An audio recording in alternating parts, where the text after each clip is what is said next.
The psychology of people who test others. If you love me, prove it. If you love me, prove it. You are no longer in a relationship. You are being tested. And today, we're going to break down why people do this and what it actually says about their psychology. What this phrase really means. If you love me, prove it doesn't sound aggressive. It sounds emotional, even romantic. But psychologically, it's not a request. It's a condition. It means, my emotional safety depends on your behavior. Your love must be demonstrated on demand. And that's where the problem begins. People who test love usually learned one thing early in life.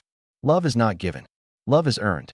Often, they grew up with emotionally unavailable caregivers, unpredictable affection, love given only for good behavior. So their nervous system learned, if I don't control closeness, I'll be abandoned. Testing becomes a survival strategy. How proving love looks in real life. These tests don't look dramatic. They look normal, subtle, everyday. But notice the pattern. Love is replaced with pressure. Trust is replaced with monitoring. Communication is replaced with tests. Why tests never stop? Here's the key psychological insight. No amount of proof ever works.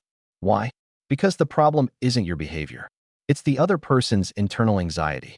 You can prove once, sacrifice again, reassure endlessly, and the fear still returns.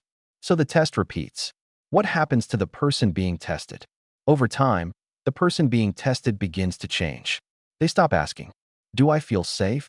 And start asking, am I passing? This is how love quietly turns into emotional labor, not partnership, performance. There's a critical difference here. Healthy communication says, I'm scared. I need reassurance. Unhealthy testing says, regulate my emotions or I'll withdraw love. One builds closeness. The other builds fear. What this behavior really is. Testing love is not about love. It's about control over uncertainty, fear of vulnerability, inability to self-soothe. Sometimes it comes from trauma, sometimes from immaturity, sometimes from learned manipulation. But regardless of the cause, it damages intimacy. Love is not something you prove under pressure. Love is something that exists where you feel safe, even when you don't perform.